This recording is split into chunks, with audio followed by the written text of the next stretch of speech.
పోచమ్మకి కాపాడడము తెలుసు, శాపంతో వేధించడము తెలుసు, సంపడము కూడా తెలుసు.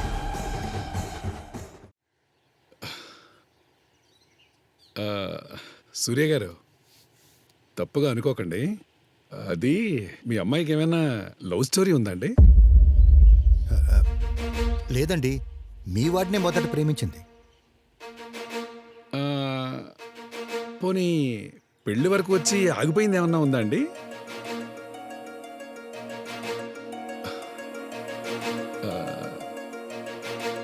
పోనీ అబార్షన్ లాంటివి ఏమైనా? నాన్న ఏం మాట్లాడుతున్నావు నాన్న? ఉండరా, నేను మాట్లాడుతున్నానుగా. ఏమయ్యా, లే లే. అరే,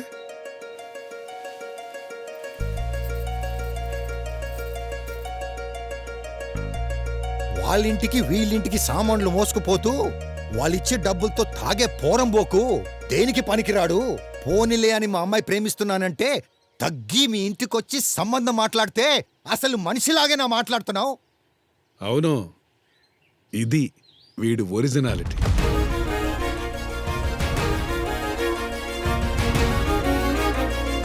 అవును, అసలు వీళ్ళలో ఏం చూసి ప్రేమించావమ్మా నువ్వు?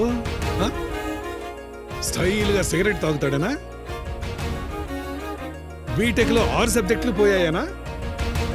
లేదా ఫుల్ బాటిల్ లేపుతాడనా? ఏం చూసమ్మా? వాళ్లే వీళ్ళని అడగడం ఏంటమ్మా? ఇలాంటి యదనా కొడుకు గురించి నాలాంటి తండ్రిని అడుగు, నేను కరెక్ట్ గా చెప్తా. ఏమయ్యా, మరి ఈ విషయం పెళ్లి చూపులకు వచ్చినప్పుడే చెప్పచ్చుగా. అక్కడే చెప్పేవాణ్ణి. 5,000 ఖర్చు పెట్టి ఇక్కడే ఎందుకు చెప్తున్నానంటే, వయసులో ఉన్నారు కదా, ఎక్కడ లేచిపోయి పెళ్లి చేసుకుంటారో అని అందరి ముందు ఇక్కడ చెప్పాను. వీళ్ళలాంటి వెధవ ఈ ప్రపంచంలో ఎవరూ లేరండి.